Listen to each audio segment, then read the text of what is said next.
Buenas tardes. El tema que trataremos el día de hoy es cuáles son los elementos y requisitos que configuran la existencia de una relación laboral, la suspensión del vínculo laboral y la terminación de la misma.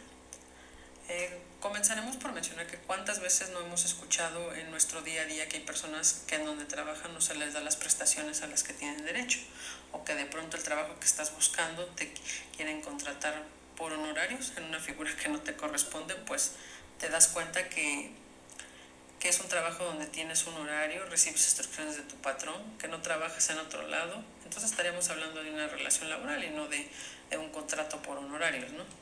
Entonces, específicamente, una relación laboral es la prestación de un trabajo personal subordinado a una persona mediante el pago de un salario.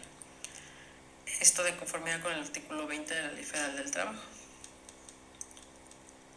Ahora bien, ya tenemos establecido que es una relación laboral y sus características para poder ser considerada como tal. Entonces, en ese momento podemos hablar de los elementos y requisitos que configuran la existencia de la relación laboral. Por lo tanto, primero señalaremos que los elementos de una relación laboral se componen de elementos subjetivos y objetivos.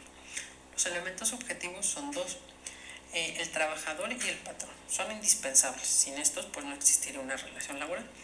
El trabajador, de conformidad con el artículo 8 de la Ley Federal del Trabajo, nos señala que el trabajador es una persona física que presta un servicio a otra. Esta puede ser física o moral, por un trabajo personal subordinado. A su vez, los trabajadores se dividen en dos: trabajadores ordinarios y trabajadores de confianza. El trabajador ordinario o de base es aquel que no realiza funciones específicas determinadas para trabajadores de confianza.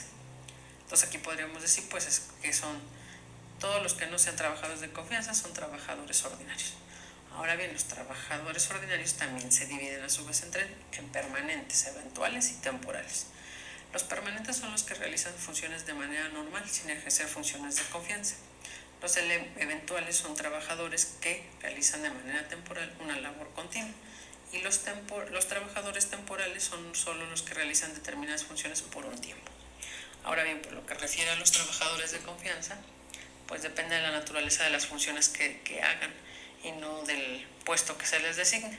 Normalmente estas funciones de confianza son confiados a los directores, inspectores, vigilantes y gente que fiscaliza las actividades de una empresa.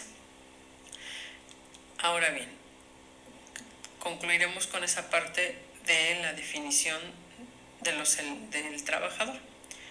Pasaremos ahora a lo que es el patrón. El patrón, de acuerdo al artículo 10 de la Ley Federal del Trabajo, señala que es una persona física o moral que utiliza servicios de uno o varios trabajadores. A su vez, estos se dividen en tres. Podríamos ser un patrón sustituto, que son las variantes que se pueden dar. Hablamos cuando nos referimos a una subrogación personal, es decir, un patrón sustituye a otro, esto con la finalidad de que en todo momento haya un cumplimiento de derechos y obligaciones que tienen los trabajadores. Después encontramos a los representantes patronales, que en este caso pues serían los directores, administradores, gerentes y demás que ejerzan funciones de dirección. También tenemos un intermediario como patrón. De acuerdo al artículo 12 de la ley ya mencionada, se le considera intermediario aquel que es una persona que contrata o interviene en la contratación de uno o de otros para que presten un servicio a un patrón. Eso es por lo que respecta a los elementos subjetivos. Ahora vamos a abordar los elementos objetivos. Los elementos objetivos es el servicio personal, es la prestación de servicio que el trabajador otorgará a un patrón, siempre será personal. Es decir, el trabajador no podrá ser sustituido. En este caso, pues, si tú prestas tus servicios, pues tú los tienes que ir a prestar. No va a haber alguien más que los pueda ir a prestar, porque si no, pues ya no existía el vínculo contigo directamente. Otro factor importante para que exista una relación laboral, pues es la subordinación. En este caso, pues el trabajador deberá acatar las órdenes en todo momento del patrón, siempre y cuando nada más en lo que concierne a cuestiones laborales. Y por último, el importante, yo creo que es la finalidad que todo trabajador busca, que es la remuneración, que será entendida como el pago de un salario que el patrón deberá entregar al trabajador para realizar un trabajo o prestar un servicio de manera personal y subordinada. Esto es por lo que hace a los elementos objetivos y subjetivos para la existencia de una relación laboral. Ahora pasamos a otro tema, las causas de la suspensión del vínculo laboral. Primero es importante tener claro para que el concepto de suspender. Y suspender se puede definir como detener o diferir por algún tiempo una acción u obra. En este sentido, en una relación laboral, el trabajador podrá suspender, es decir, pues detener o diferir sus actividades laborales sin que ello conlleve que la relación laboral ha terminado. Entonces, de conformidad con el artículo 42, las causas de suspensión del trabajo, de suspensión temporal de las obligaciones para prestar el servicio y pagar el salario sin responsabilidad para el trabajador y el patrón, pues pueden ser que el trabajador enfrente una enfermedad contagiosa, una incapacidad temporal por un accidente o enfermedad que no constituyan un riesgo de trabajo. Estas, en caso de que se lleguen a dar, pues la suspensión no podrá exceder del tiempo fijado por el Instituto, por la Ley del Seguro Social. Esto es decir, pues hasta que termine una incapacidad.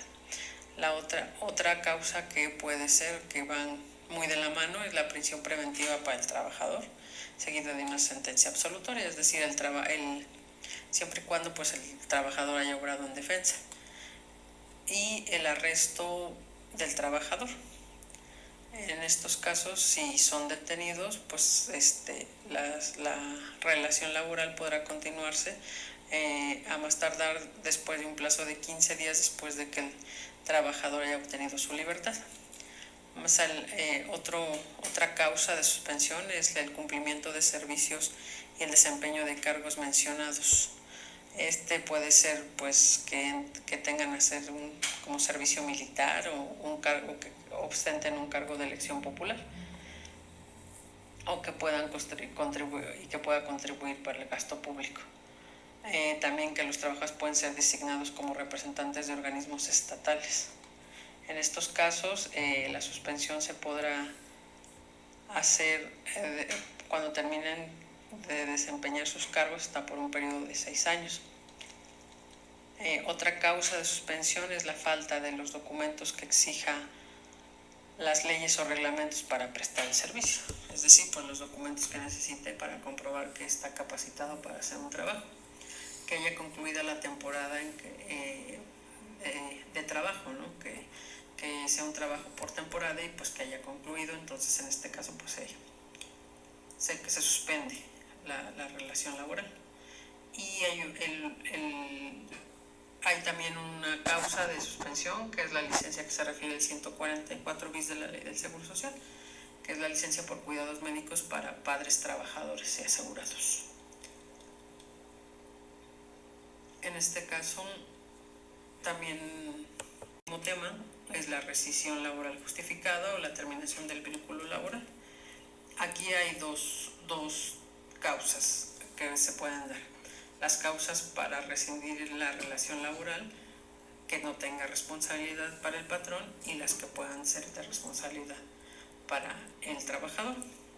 Entonces, en el caso de las primeras que habíamos mencionado, que sean sin responsabilidad para el patrón, es pues que engañar que el trabajador engaña al patrón con documentos o con capacidades, que afirme tener capacidades y aptitudes y que carezcas de ellas pues, para prestar el servicio que intenta ofrecer. Que el trabajador llegue a incurrir dentro de los labores en una falta de probidad o honradez, con actos de violencia, magos, injurias, malos tratos hacia el patrón, a sus familiares o a personal de la empresa, o también contra sus compañeros, o que fuera de las labores también pueda cometer el trabajador alguna de los actos que hemos mencionado contra el personal directivo. También otra causa de rescisión sin responsabilidad para el patrón pues es que el trabajador ocasione perjuicios materiales durante el desempeño de sus labores, ya sea en edificios, en obras, en maquinaria, en cualquier cosa que sea del patrón. También que no puedan, que haya sido por dolo o por negligencia, que por descuido o imprudencia también pongan en riesgo la seguridad del establecimiento. Cometer actos inmorales o de hostigamiento y acoso laboral es otra causa de rescisión. Revelar secretos de fabricación. Tener más de 3 faltas de asistencia en un periodo de 30 días sin permiso o sin justificación. Desobedecer al patrón, a sus representantes sin causa justificada. Negar al trabajador o adoptar medidas preventivas para evitar accidentes. Que el trabajador asista a laborar en estado de embriaguez o influencia de un narcótico, siempre pues que no sea derivado de algún medicamento que están tomando. Una sentencia ejecutoriada que se le imponga al patrón del trabajador, pena de prisión, o la falta de los documentos que exijan las leyes o reglamentos para la prestación del servicio. Estas son las sin responsabilidad para el patrón. También en el artículo 51 de la Ley Federal del Trabajo tenemos las sin responsabilidad para el trabajador. En este caso pues es que el patrón engaña al trabajador respecto de los términos de las condiciones del trabajo que le está ofreciendo. De la misma manera que el patrón llegue a incurrir en faltas de probidad, honradez, actos de violencia, amenaza, injuria, hostigamiento sexual, malos tratos en contra del trabajador, su cónyuge, sus padres o sus hijos, dentro o fuera del trabajo, ¿no? Reducir el patrón el salario del